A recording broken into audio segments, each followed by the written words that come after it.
What's up, everybody? Welcome to the Pick Six Podcast, CBS Sports Daily NFL Podcast. I'm Will Brinson. I'm your host. It is Monday, October 25th, and we are doing the Monday Night Football betting preview show. YouTube.com/Pick6. Like, subscribe, hit the alert button when we go live or when there's a new video posted. You will get an alert. It's actually kind of fun to get, do enough stuff on the internet. You see your name everywhere, but I'd never seen an alert from my own YouTube page. So that was kind of cool. If you're watching on YouTube, leave your favorite Monday Night Football bet in the comments, or just note who do you think is going to win, Gino or Jameis? What a matchup we have on this Monday night. Joining me to break it down, Tyler Sullivan. Sully, what's up, buddy? What's up, Will? I know it's a beautiful quarterback matchup that we have for us tonight, and what is going to be a crazy weather game too. Bomb Cyclone, right? I love it. It's were you alive when bomb was a thing that the youth would say? I think it may be back a little bit now. I don't know.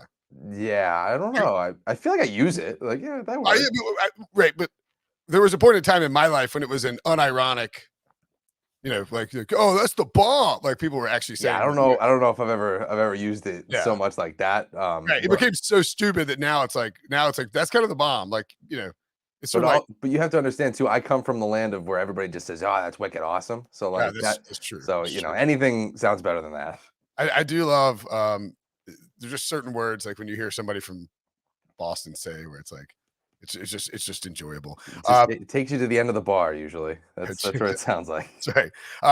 Pick Six podcast shows again YouTube live Sunday, Monday, and Thursday nights after the game. We'll go up. If the game is close, we may even go up during the game. So feel free to jump in and join us, including after this game. So if it's a crazy ending to this game, we'll be live. We watched the final 5 minutes, I think, or maybe 3.5 minutes of Colts 49ers. Unfortunately, it took a turn for the boring there. Excuse me. Thursday, 1 p.m., our pick show will be live as well. We've convinced Pete Prisco to not screw up technology, so you can come and make fun of my miserable picks. And starting this week, pretty exciting, exclusive to YouTube, 1 p.m. Eastern on Tuesday, Ryan Wilson will be hosting a weekly mock draft show. I will not be there.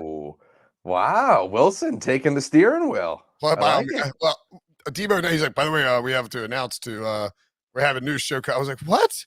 Why do we have another show? And he was like, Wilson's doing it. I don't think I'm there. We'll see. All right, let's get to this game. Because, boy, it is something. The weather, as you point out, I believe the bomb cyclone is in effect, right? Yeah, I think it's going to be less rain than it was last night for Sunday Night Football, but more intense winds. So, which I probably think that means a little bit more for football. You know what I mean? The rain, it happens, but wind that can impact the kicking game. That can impact a lot of things. Yeah, it looks like a cursory Google search of the weather, and these things are pretty fluid. We saw in 40. By the way, 49ers and Colts, I do think is a interesting comparison for this game.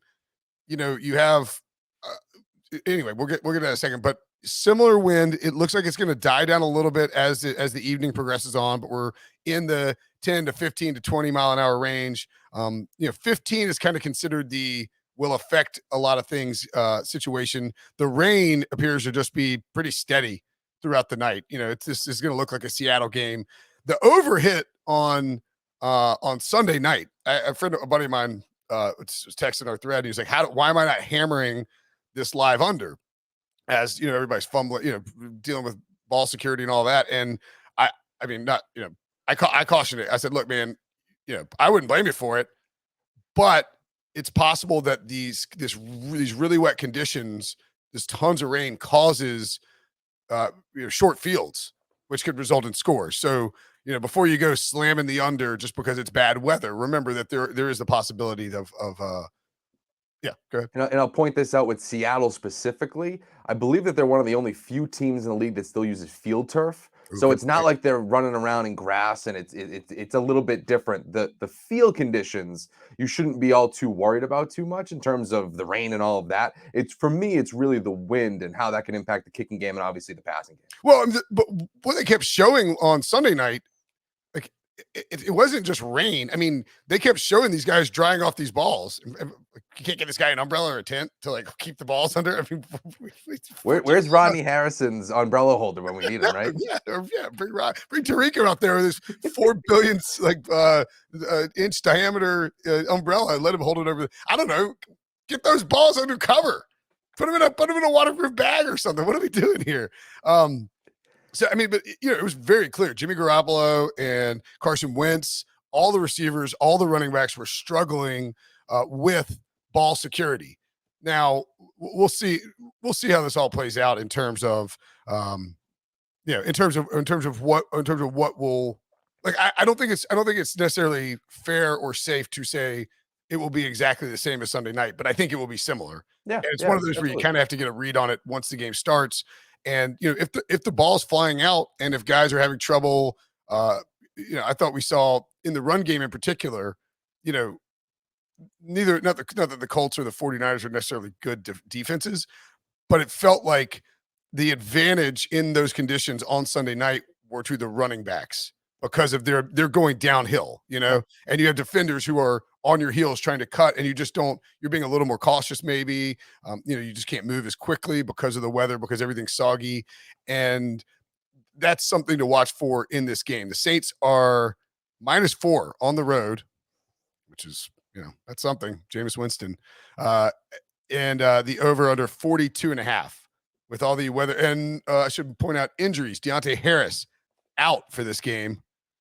How about the Seahawks? We have Rashad Penny is going to be back for this game, I believe. Alex Collins is questionable, was limited practice on Saturday. I would expect is good to go. DK Metcalf did not carry a designation, but was limited in practice on Saturday as well. We could see Sidney Jones was back with a full practice. Darrell Taylor, defensive end for the Seahawks, questionable after that nasty injury last week. Also out. So I said Deontay Harris out for the Saints. Dwayne Washington out. Taysom Hill out. And that'll matter more for DFS, I would imagine. We'll get to that. By the way, we're going to do gambling stuff here. If you want DFS talk, it'll be on. It's a YouTube exclusive. Eric McCoy was limited all week, but did not carry a designation. That's kind of huge. He's a big factor for their offense. And same with Teron Armstead. Marshawn Lattimore back to full practice. Obviously a big factor in terms of whether he would shadow a DK or whether he'll just sit on one side. What do you think about this game and this line and this total? So. And one more thing, I don't think we're 100% sure yet. Traquan Smith could be available in this game as well, which is just another pass catching weapon for Jameis. That's a great point. And to the Traquan Smith thing, what game am I? Maybe it was Thursday night or Sunday night. There was somebody who was activated off IR because Traquan Smith is currently on IR. Yeah. So that's why he would not carry a designation. In fact, Rashad Penny is still on IR. It's the same situation for both of them. They have until 4:30 p.m. the Saints and Seahawks have until 4:30 p.m. Monday to activate these players, and it could be happening as early as right now. I'm trying to make sure it's not happening while we're recording this. But if those guys are activated off IR, they can then be used in this game. Which, again, to DFS perspective, that may be more important from that angle because if you're building a lineup during the day, they have an IR next to their name. People don't like to click guys with IR next to their name. So that's something certainly to watch for. The Seahawks run game, if Penny couldn't go and Collins was somehow ruled out, what a friggin' mess that would be. So anyway, to the game, to the spread, to the total, what do you think? So to me, I think we disagree on this one, which I think is one of the first times that we disagree. I'm liking the Saints, and I'm laying the points at them again. I just don't. Saints in the over, and I'm Seahawks in the under. Is that what? Well, no, I'm Saints in the under. So I think we agree on the under there. But for me, with just picking New Orleans, you look at their defense; it is getting better. It's seemingly week by week. They're number, I believe, 2 in the NFL. I have it actually right here. Number 2 in the NFL in DVOA against the run. Yep. Number 3 in the NFL in DVOA overall.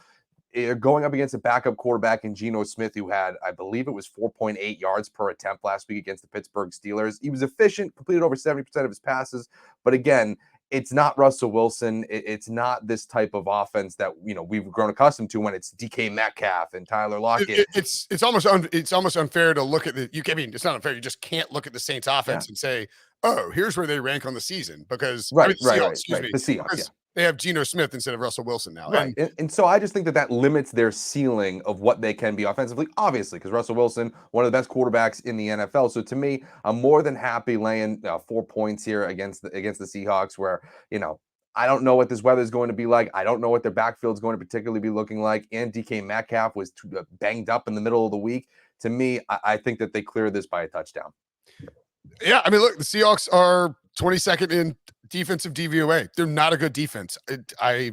They played well last week. That's the only, that's the thing. If we're talking Yeah. about the under, they played well against Pittsburgh last week, and maybe that says more about Pittsburgh, or maybe they kind of unlock something going forward. So to me, if that's the Seattle defense that we're going to get, or at least something close to it, and you're matching that with what New Orleans is bringing to you on the defensive side of the ball and weather, you got to look at this under and be like, okay, it's not going to be like Sunday Night Football where we're all expecting it and then they blow doors. This is a little bit different. Yeah, and you're also going to have two teams and two offenses. I think that with the weather and with the quarterbacks in question, will probably be about as conservative as you can get in terms of this matchup. I would probably like and let's see what it is on Caesars, but the first half under 20.5 is that's a low number. Yeah, 3 touchdowns and you're banged, and we could get a Jameis up top shot to somebody in this game. Certainly, Marquez Callaway is a dangerous vertical threat. He's been developing into a little, that preseason rapport starting to shine through a little bit more for those two guys. You could have a fumble to the house, a pick six for Jameis. Geno does a stupid somersault, ball flies out, Saints scoop score. I mean, there's a lot of ways you can get to that. You would obviously prefer 21. That's a pretty key number, but I think there's a chance that we see this game come out low scoring early because the two teams want to run the football. Maybe there's some struggles running the football, and you see them get a little more aggressive in the second half. Now, that's just sort of how I think it will play out. It would be surprising to me it wouldn't be shocking to me if Sean Payton had cooked up some sort of aggressive stuff early on. I don't think Pete Carroll and the Seahawks will do that because they understand they're playing against a better defense, a top tier defense. Yeah. They have their backup quarterback in there. Their running game is banged up, and it's just the sort of game where I think Pete Carroll will want to shorten the game, run the ball, be conservative and punt, just try to just, I mean, sort of Patriots put a Patriots game plan together where you scrap and claw, and you're in the corner just punching each other, and you hope to sort of figure out a way to put some scores together. Yeah, or this is the other thing that I'm thinking about with this game. Unleash Geno? I don't know if you're going to unleash Geno, but to me, I do wonder if you're Seattle, where that you're I guess you could say the inferior team, even though it's not like it's a crazy swing. It's only 4 points, so it's not like it's this massive, David versus Goliath thing. But if you know that you're limited offensively with Geno Smith, I do wonder if you come out a little bit more aggressive early to try to get a lead, and then you can start to revert back to being a little bit more conservative, try to control the game your way. So that would be something that I may kind of trend away from getting that first half under, just because I do wonder if both of these teams try to get out to somewhat of a lead and then play with it in the second half. And look, this is, I mean, I don't want to say that a week 7 game with James is not a backup quarterback, but I don't want to call this a must-win game or anything, because that seems kind of silly in week 7. But the Saints are coming off their bye. They're 3-2. They are right in the thick of things in the NFC playoff. But you have the Cardinals and the Rams with good records. The Cardinals, Rams, Packers, Bucks, and Cowboys. That's 5 teams that are very likely going to the NFC playoffs, right? I mean, teams with 1 loss or less. Yep. And so you're going to have these 2 spots, these 2 wild card spots. And I mean, New Orleans can still catch Tampa, just unlikely. Sorry, I had to cough. Unlikely. And so the 2 spots are going to come down to the Falcons at 3-3 are technically in the mix. The Vikings 3-3. I guess we'll include the Bears at 3-4. Seahawks at 2-4. I mean, these 2 teams are sort of competing with each other for one of those potential spots. And for the Seahawks, this game at home on Monday night. You have the Jaguars next week. If you can find a way to steal a win with Geno Smith and you're getting Russell Wilson back in a couple of weeks, you believe that. I mean, this game matters a lot to both teams, I feel like. Well, that's kind of what I was going to point to when you bring up Russell Wilson, but also for the Saints too. This is a game that you can start to kind of have these tiebreakers in here. I know we talk a little bit about this with Kansas City now that they're starting to struggle. Like you're losing these pivotal tiebreakers against teams like Tennessee and down the line. So to me, this is another team, another game where, hey, I know it's week 7, Monday Night Football, it really shouldn't mean much. But when we start to get towards week 15, week 17, the new week 18, it's going to be like, oh, yeah, you remember that Monday Night Football win when Russell Wilson was out? Yeah, now the Seahawks need to win, and this team needs to lose, and this, that, and the other. It does make a difference with both of these teams. They're bound to get healthier. I mean, we've talked a little bit about the Saints. They're getting guys back off of IR. Russell Wilson is going to come back at some point. Michael Thomas is going to come back for the Saints at some point. It's not going to be this game, maybe in the next couple of weeks, reportedly. So they're going to get better. And if you can start to stack up these wins now, correct, it just helps you so much more when we start to kind of get that legitimate playoff picture in the next couple of months. Agreed completely. And so I like to see, look, you know what? I'm not going to sit here and tell you that my picks have been good. So, I mean, if I were somebody out there trying to bet on this game and you saw that I like the Seahawks, I'm taking the Saints. I mean, my picks have been dog crap the last. It's okay. Sometimes it's better just to ride the fade too. Yeah, right. Yeah, exactly. I mean, I put in my action profile. It's like I get real hot or real cold. So tailor fade occasionally. And I'm ice cold right now. I'm in a slump. It's cool. I like the home team getting the points here. In the same way, I feel like the Seahawks will find a way to keep this close, and we've seen, we've seen it even if it's Geno, it's Geno versus the friggin' Steelers, primetime game, Seahawks at home. Weird stuff is going to happen. It's Geno and Jameis. This is not going to be a normal game. There's going to be bizarre occurrences in this game, and I think there's probably can we bet on if there's overtime? Because I feel like that's a good bet. Like that this game somehow finds a way to go to over. Actually, we can probably bet that.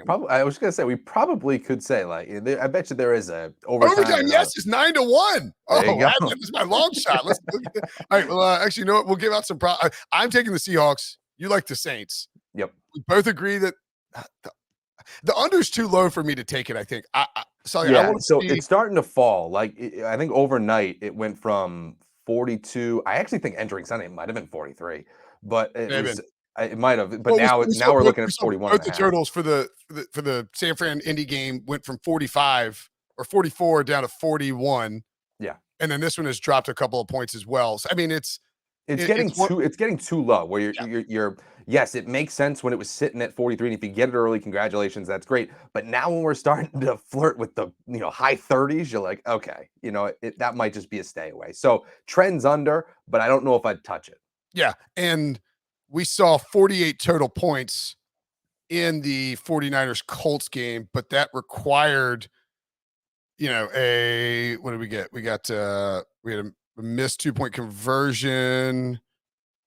I'm just trying. We got 6, 9 plus 7. We got 16 points in the fourth quarter in that game to push it over. It looked like the under was a pretty good look until late, and that the final touchdown was a fairly unnecessary Carson Wentz deep shot to Michael Pittman. That probably flipped. It pushed the game over. The Colts were going to cover anyway, but probably I'm sure they hit their team total before that. But flip DFS and all that, props, everything. It weird stuff can happen in this game. We'll do some player props, but I would, for the total, if I was betting the total, I would want to wait and see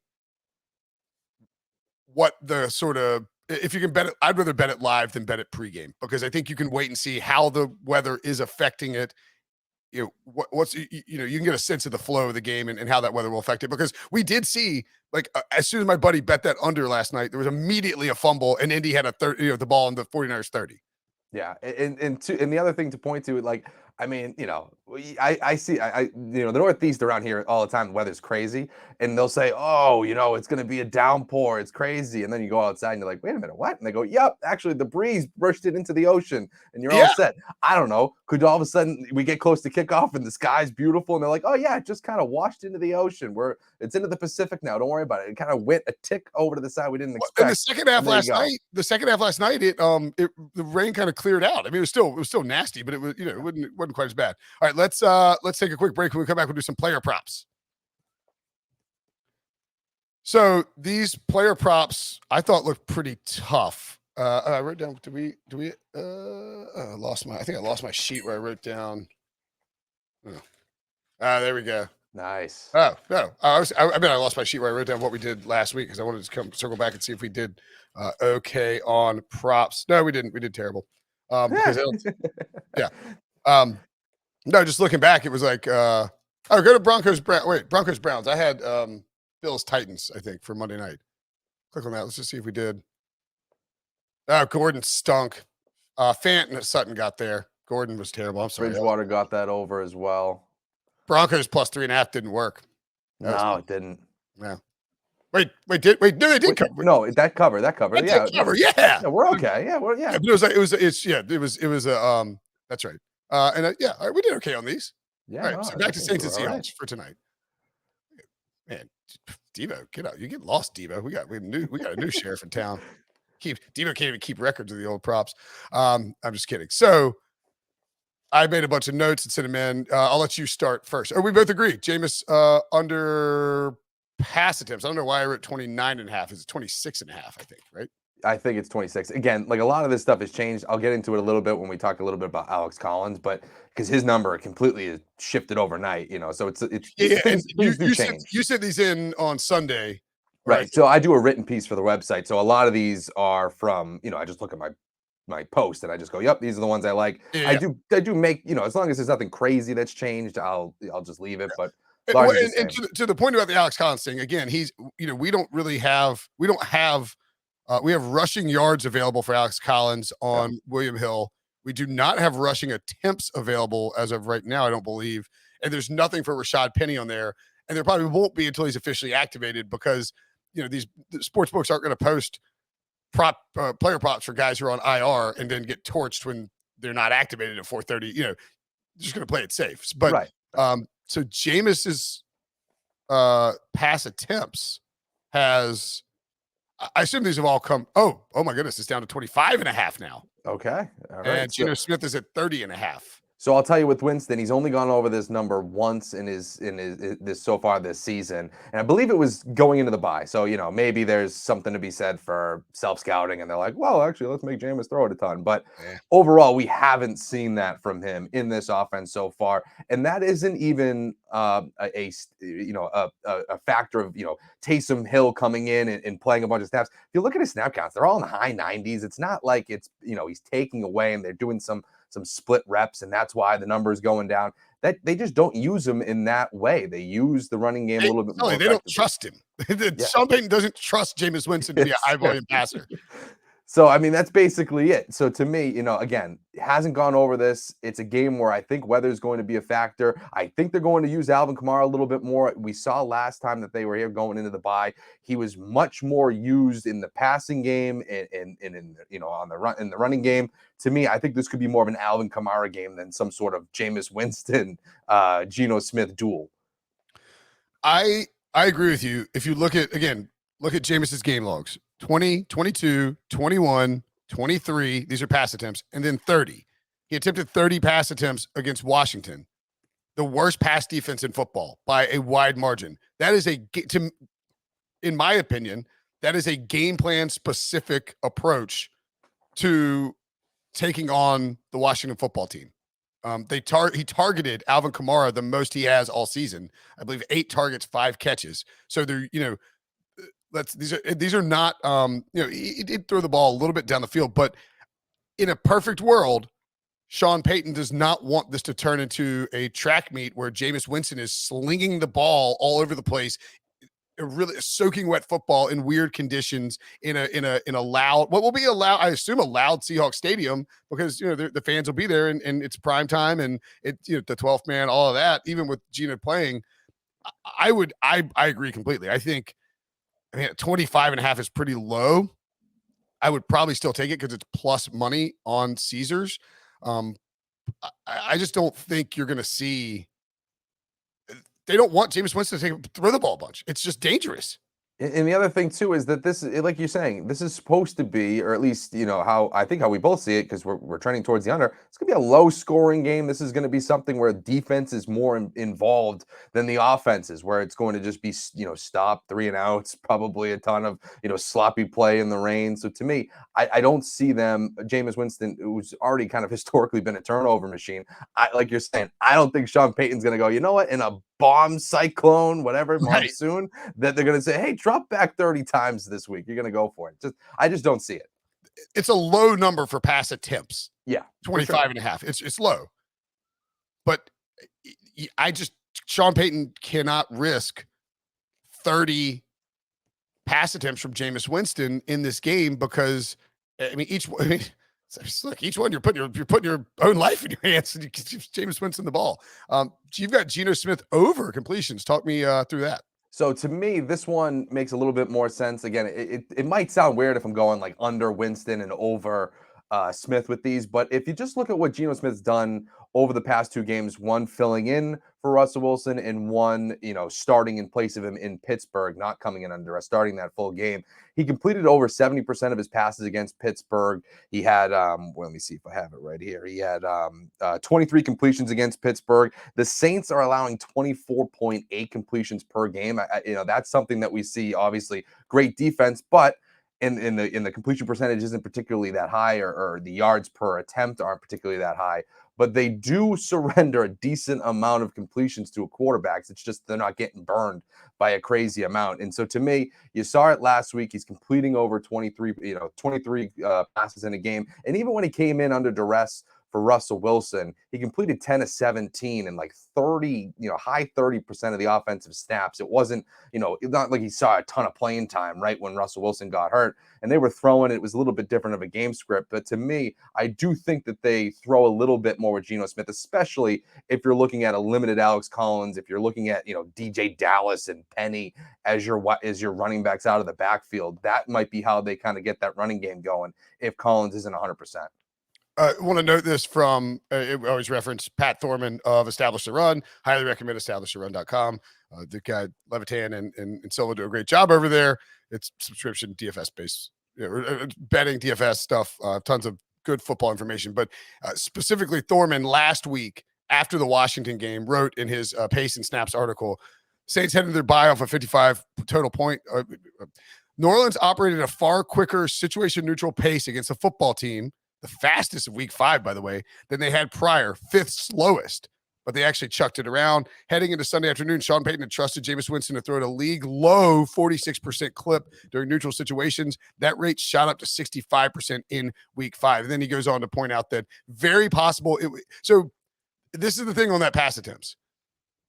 Either one, what we saw in week 5 was the Saints changing their mind about how they're going to operate offense with Jameis Winston, or it was situation based and they will go back to running a very slow, very methodical offense in bad weather on the road. I'm willing to bet on the latter, and that's why we like the under there.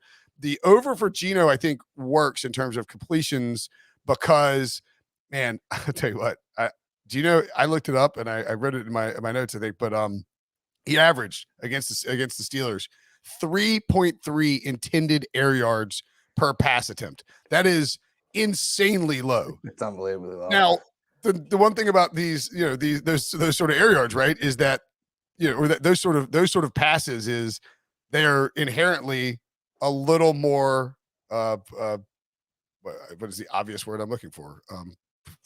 Likely to succeed. I don't know what word I'm trying to say, but you know what I'm saying? Like higher percentage. There are higher percentage throws because they're 3.3 yards on average.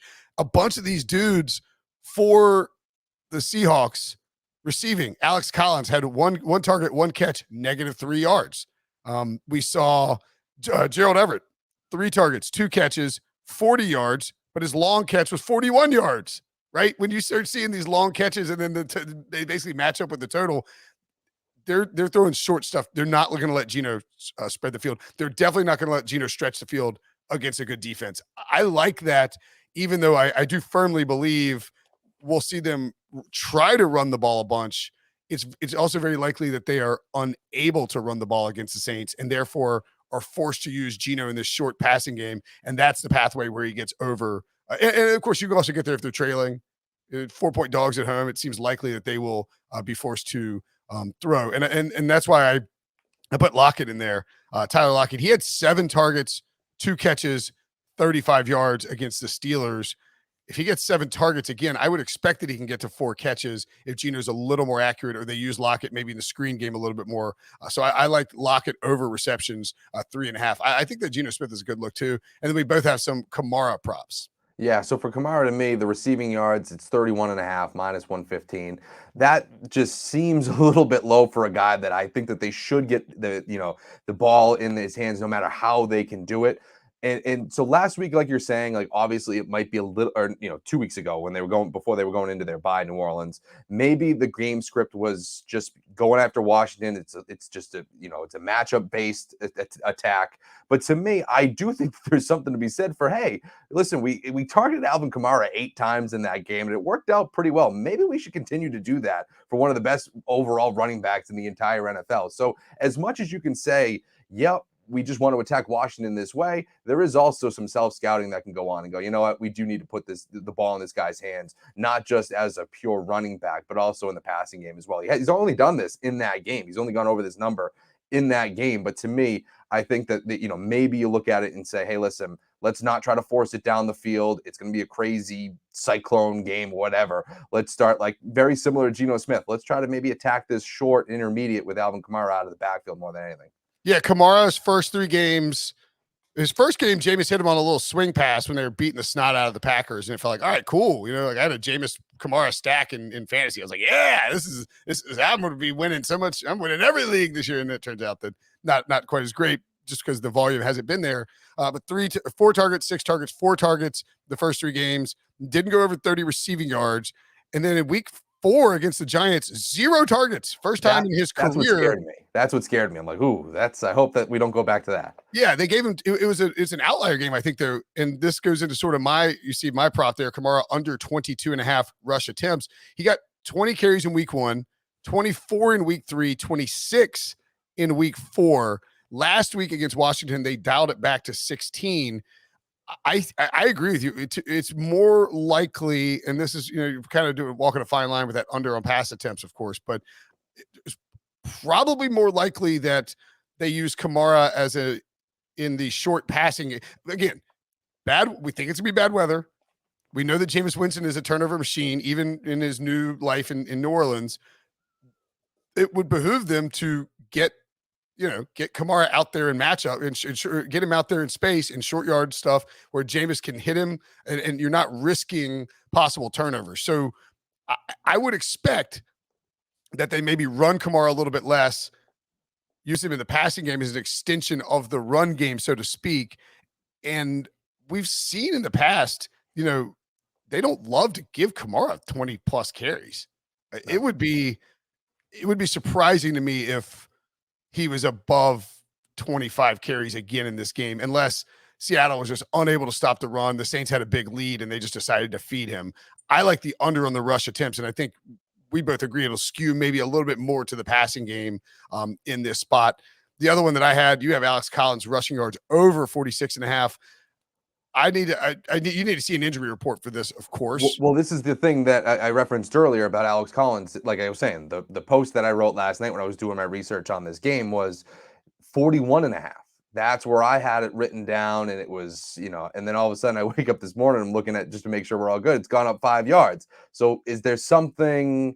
Does Caesars know something that we don't in terms of Collins playing tonight? And is this number so it was 41.5? 41.5 last night, and it's bumped up 5 yards overnight. So I don't know. Who knows something? But, that one to me, yeah, I liked it a lot better when it was 41.5 because you can have the most inefficient night. If they're going to give you 20 carries and you're Right. healthy, then, by all means, let's see what we can do. But now, again, 46, you're starting to flirt with 50 against a really good run defense. Yeah, no, there's some caution there, but I did find it interesting that thing had shot up pretty dramatically overnight. The yards per carry in the NFL, lowest yards per carry allowed in rush defense, the New Orleans Saints, 3.3 yards per carry. You can't just plot projections like this in here, but I do believe we can look at that game against the Steelers. And the Steelers, by the way, just so while we're looking at it, the Steelers give up a more robust 4.3 yards per carry. Alex Collins was given the ball. He's going to get 20 carries. Yeah. If he's healthy and he plays, and even if Rashad Penny plays, I would expect that he gets somewhere in the range of 18 to 23 carries in this particular game, and that Pete Carroll will not shy away from just smashing Penny and Collins into a brick wall because, again, bad weather, Geno Smith. So let's project. What do you want to project him for? 20 carries? I'm just thinking from, do the math. Let's say he averages 3.5 per carry or even 3 per carry, Yeah. If he averages 3 per carry, which is miserable, and gets 20 carries, that's 60 yards. That's kind of what I'm looking at in terms of why it's so low. Especially when it was at 41. I'm like, okay, come on now. Even, if he's not playing, then, he's not playing. You obviously do, you don't bet it, but you're talking about, they're projecting to have an extremely inefficient night. So really what you're banking on is Pete Carroll, like you're saying, just hammering the football, which is something that Pete Carroll has been prone to do, just letting the running game do its thing. So, to me, that's why I like it, just because even if he has the most inefficient night, as long as he gets the carries, he should be able to flirt with this number. Yeah, and never, ever, ever, ever, ever, as Sully said this, never, ever, ever bet an over prop for someone who's questionable in an injury report. Yeah.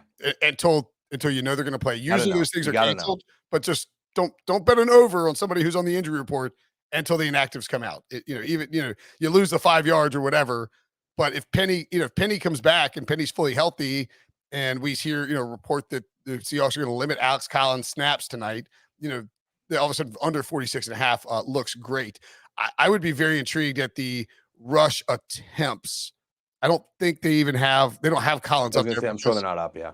Yeah. We don't know what that is, but again, I anticipate a lot of rushing attempts from the Seahawks tonight, even if they're low efficiency carries. Okay. Any first touchdown, man. Sorry, this podcast will be long as crap. But Sully, we're just hanging out and talking. Yeah, we're just chilling, man. Yeah. First touchdown. I think I noted in my pre-show notes that these numbers are pretty miserable in terms of what is available on the market. I don't know if this is a byproduct of I don't know what the deal is. I think it's people have just been hitting first touchdown, like winning first touchdown props, and the sports books are starting to really just tighten them up. I mean, Alvin Kamara is an obscene plus 275 first touchdown, and yeah, I mean, I don't even that should be 5-1, but I understand why it's so low, because if he was 5-1 or higher, I would say to bet it, just because of you look at the skill level of these various players. Rashad Penny has 2 carries this year, Sully. He's 8-1. What are we doing here? He's on IR currently. We think he's probably going to play, and I believe that the sort of the things that he said about this game leading up to it indicates that he'll play. But 8-1, come on. I mean, you're talking about DK Metcalf having a better odds, and we're talking about someone who's a legitimate red zone threat, deep threat on a bomb. Like, that's why I look at DK Metcalf out of the Seahawks players. To me, that's probably someone, if I had to bet it, that's where I would go towards, just because he's such a presence in the red zone. He's able to rip off that 50-yard touchdown. So to me, that's where I look at. But to me, Jameis Winston, 1,500, that probably is one that makes sense too. I don't love him, but it's fine. I don't think I love, unless I'm missing. So I don't feel like I don't feel like he scrambles at all. He ran. Maybe he does. He's run a little bit. Okay. All right. Maybe you're right. Six last time, has 1 rushing TD against Carolina in that blowout loss. 6 carries. Yeah. It's so weird that in week 4 against the Giants, he had 0 scrambles, and Kamara had 0 receptions. What a weird outlier. The Yeah, Saints are hard to figure out, man. Yeah. If I'm betting first touchdowns here, I don't really see any value in the Saints because Kamara is so low. Most likely score. Kenny Stills. I lied. I'm going to bet somebody. It's like as you can, if you're watching on YouTube, you can see it. I said I refuse to bet these terrible numbers. I guess Geno Smith has a little bit of rushing equity at 20-1. Same sort of thing with Jameis. I would probably look towards these secondary or really tertiary players in Gerald Everett 22-1. Will Disley 30-1, and the other one I liked was maybe Freddie Swain at 23-1. Basically, the operating assumption is the Seahawks get down into the red zone first. Home game, they get a stop or they get the ball first and they move the ball. They get down there.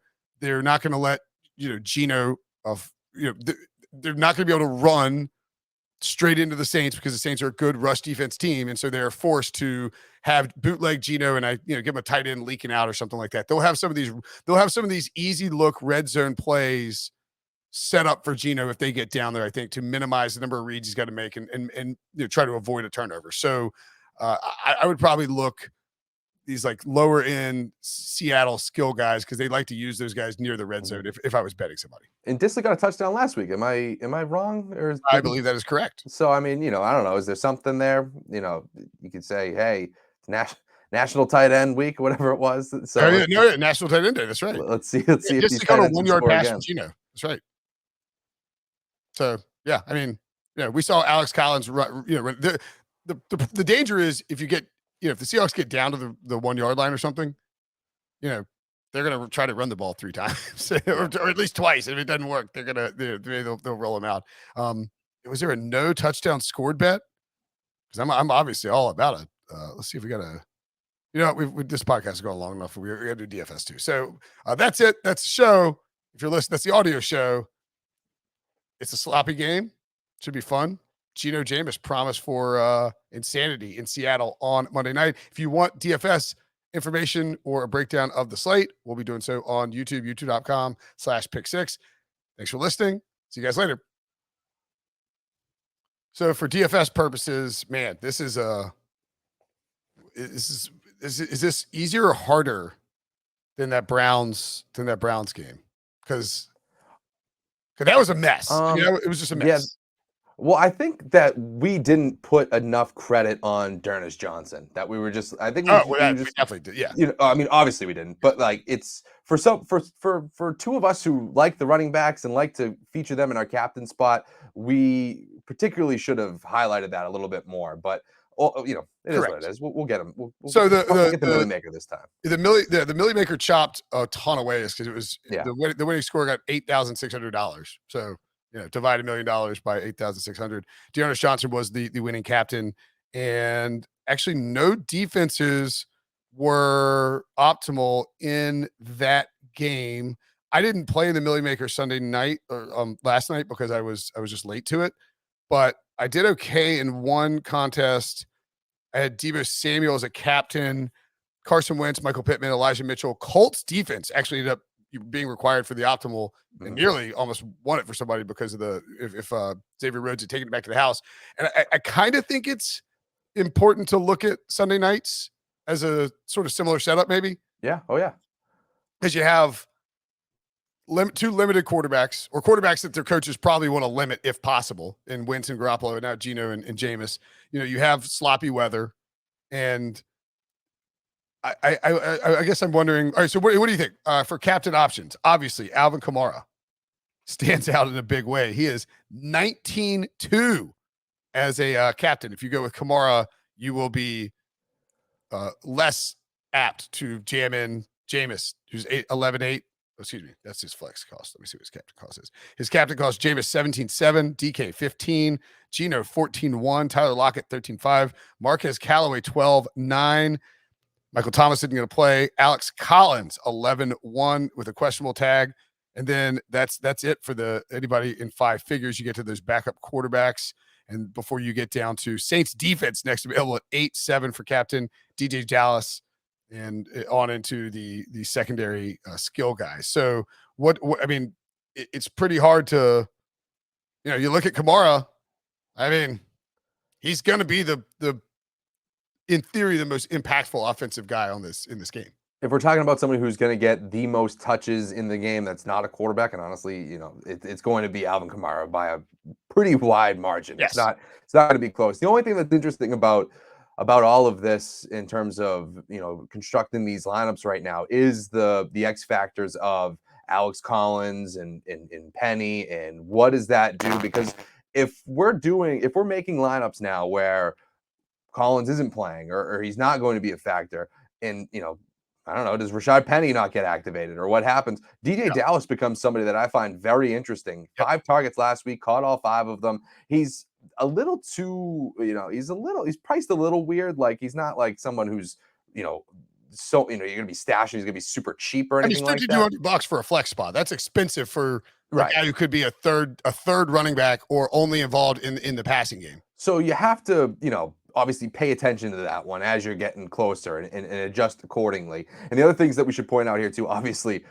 don't try to be cute and get the $200 for Chris Hogan. He retired. He's not, he is not a member of the NFL anymore. So don't do that. Don't try to be cute, especially these people up in New England. They go, oh, you know what? I'll get the former Pat. I'll get the former Pat. He was great for Belichick. And then they throw him in and they go like, oh, why is Hogan's actually priced up at $400 and he's he's not listed with an item next to his name, so that's kind of interesting. It's good. So just be wary of that. Don't do that. To me, I like Geno Smith as my captain probably the most because you can get a little bit more flexibility with the rest of your roster. Geno in that captain spot on the DK page too, because I Kamara again 19-2 is just like it's just a huge number. It's a huge number. It's just a huge number. So to me, and if you were listening obviously to the podcast version of this as well, you know that I like the Saints in this game to win and cover. So I'm looking at Geno Smith as my captain, playing from behind, throwing around a little bit more. So I would throw Tyler Lockett in there. And this is where I like DJ Dallas to say, all right, if these guys aren't playing, who's he been throwing to out of the backfield? It's been DJ Dallas. So to me, that's the only other reason why I would like him in there. Again, obviously that changes if things, if Collins is in and all that. Rashad Penny is really the X factor at all. Yeah, of course. Because even against a bad, because he and Alex Collins, of course, like they're going to affect Rashad Penny's activation. Both off the IR and for this game, and Alex Collins being active as well because he's questionable, affect every single Seattle running back because it's going to change the snap counts, it's going to change the number of carries, and Penny at $2,600 as a flex option, and then he's a very cheap captain option too. I have my freaking Browns game open somehow. He has where is the stinking thing? There it is. His captain price is what, 3.9. So if you go, all right, let's finish that lineup that Sully was talking about. And so like basically what I was saying with up there. It's all right. It's so if you could switch out, like let's just say we find out about Penny. You can swap these guys out too. It's not like you have to reconstruct your entire roster. You can still have this general game plan to go for it. So to me, it would be those 3: Captain Geno Smith, Tyler Lockett, DJ Dallas again if he plays, and then I'm throwing in both defenses. I'm throwing in both just because I think this is going to be a low score going with the under. Obviously, I like New Orleans just in general because they're a top ranked defense. And if Seattle looks anything like what we saw last week again, I just really like how they put themselves together. And then the final spot there could go to Alvin Kamara. So you're kind of filled in quite nicely with top tier talent, but also you're getting a lot of that is a game. That is a game script that trends Saints in the under, which is what I like. So that's why I'm going with that. Yeah, and to the point about the under or the defenses, I would say this. Last night, at least in the again, I didn't play in the Millie Maker, so I haven't seen the numbers because you can't access it from my phone without having been in the contest. But in the contest I was in, which was several thousand people, I think, it was 20% owned, north of 20% owned for both defenses. In other words, when it's a monsoon game like this, you will see people go to defenses. Maybe it's less because last night both were not in the optimal lineup, but I would point out the Colts got there in the optimal, and the 49ers probably should have gotten there. They had a lot of opportunities for interceptions off Carson Wentz, and several they could have taken to the house. So you could certainly see with Geno and Jameis, both these defenses get in the optimal.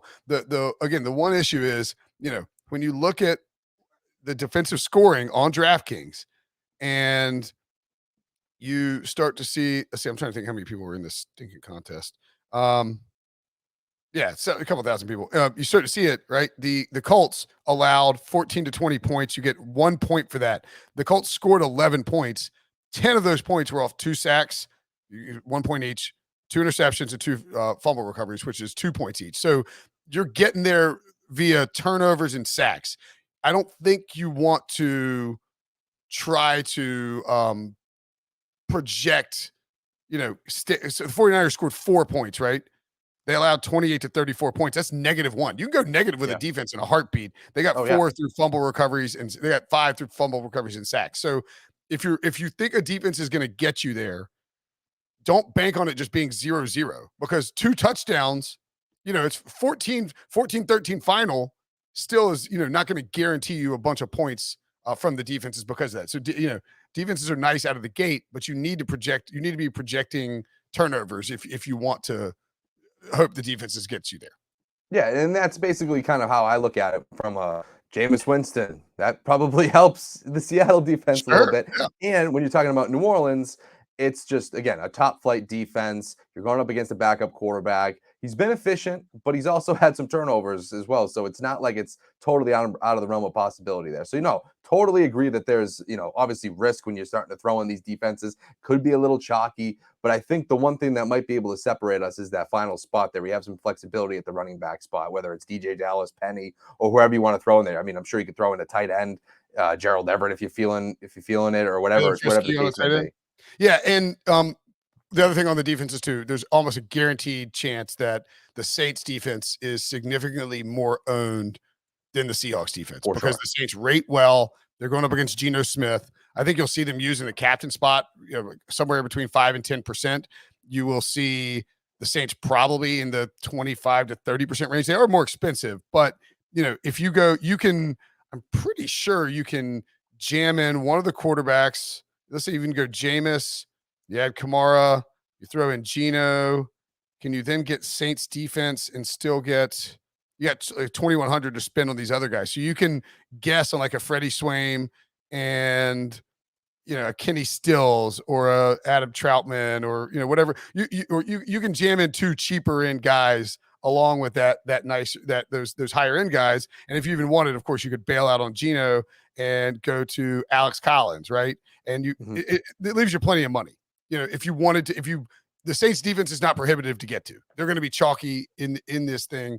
They are a good defense, but just be aware that if they don't create turnovers or get sacks, then they might not pay off. And I think with the weather, people will go to defenses. Seattle is an interesting contrarian play in the sense that, they're probably going to be around 10 to 15% owned or rostered in this format.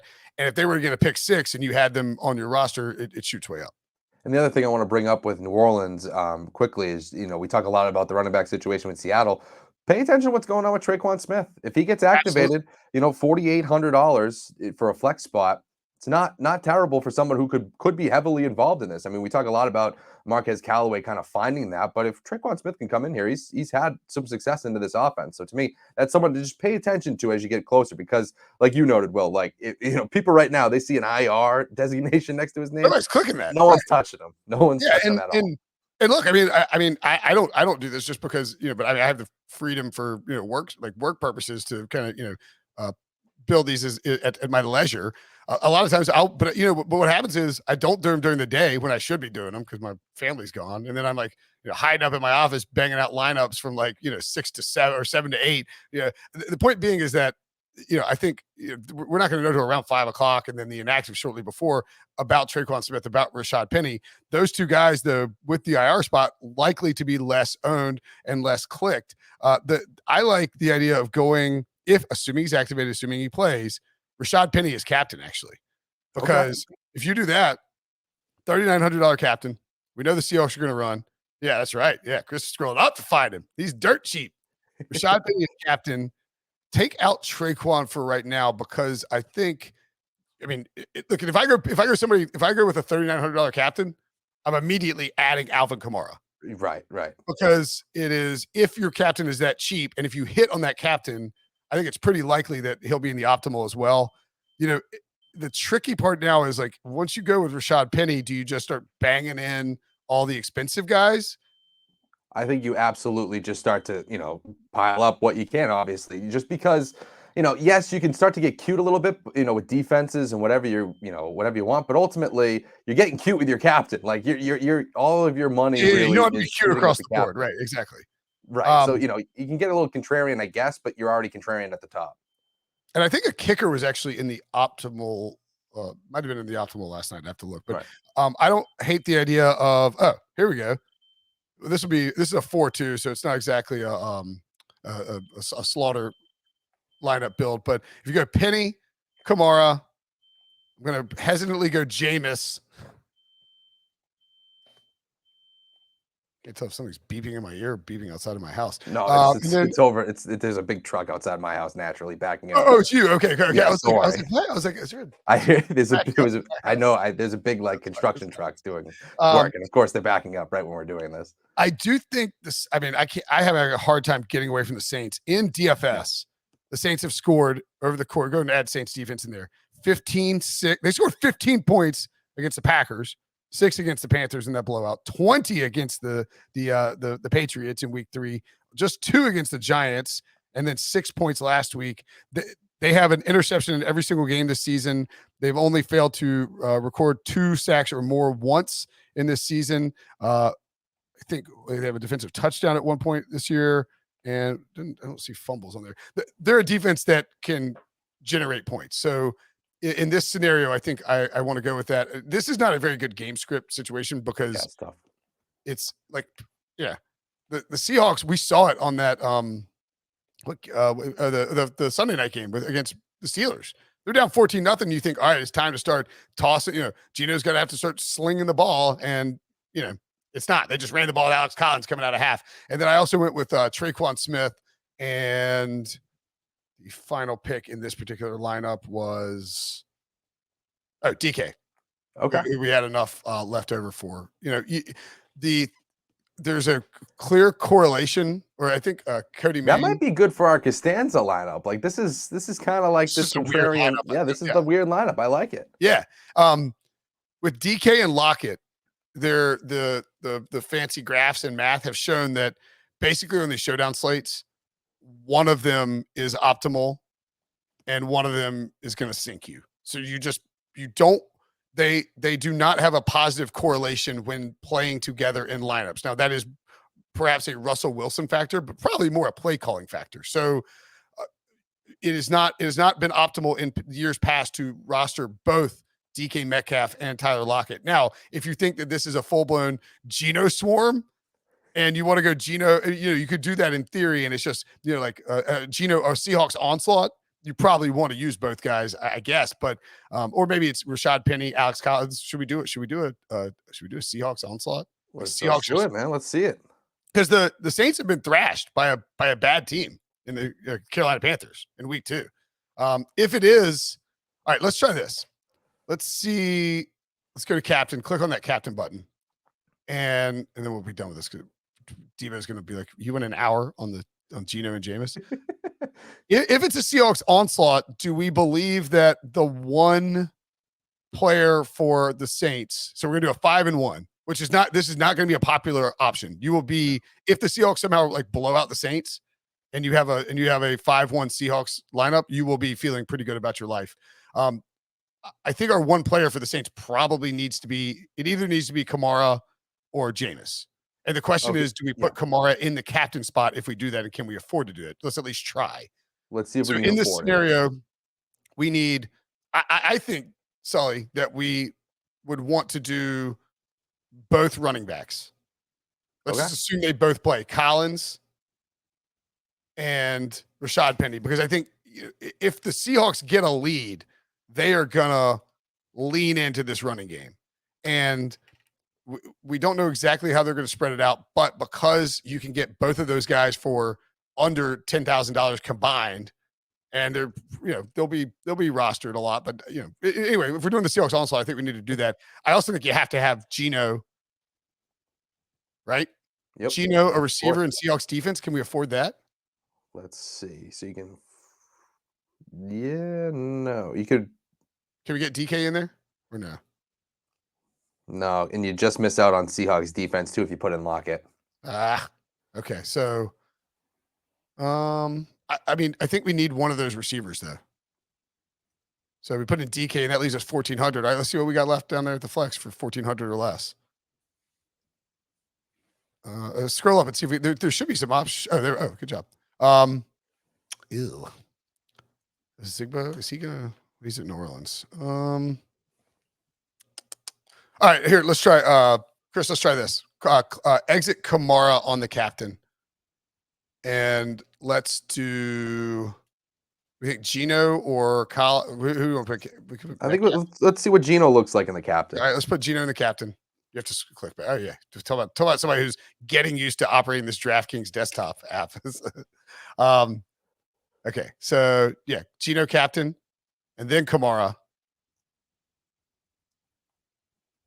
and that leaves us 3,100, which may be enough for Seahawks defense. Let's scroll down and see, or scroll up and see. It's probably right in the middle. Seahawks defense 2,800. That's our weirdo lineup, right? I don't hate it. Look at that ugly Let's get weird with it. Am I gonna. We need to go ahead and I'm going to put this in, and maybe you should put it in too now. All right, because if it hits, you better believe you want to be chopping it too. Like you don't want to see me sending a screenshot of this. This horrendous lineup and be like, "Hey, Sully, check it out." Wait a minute, why I don't see your username in here, Sully. Yeah, Sully, I got my flight booked out to the island in the morning when you come out. I'm just gonna go downstairs and drink some. It's like Daryl in The Office when the whole warehouse won the lottery. That's right, exactly. He was using his birthday. Yeah, and there's $300 left on the table, so not a ton, but I think. And look, if you trail us on this lineup, one. You have to send 10% of your winnings to us. Naturally. But two, obviously check Penny and Alex Collins' status as we get closer to game time. Don't forget about that. I'm putting it in now. Okay, so that's our weirdo lineup. That's an hour on Seahawks. Seahawks and Saints on Monday Night Football with Geno and Jameis. For Sully and Brinson. Thank you guys for watching. Thanks for listening. Hit the subscribe button. Hit the like button. See you Thursday, Sully.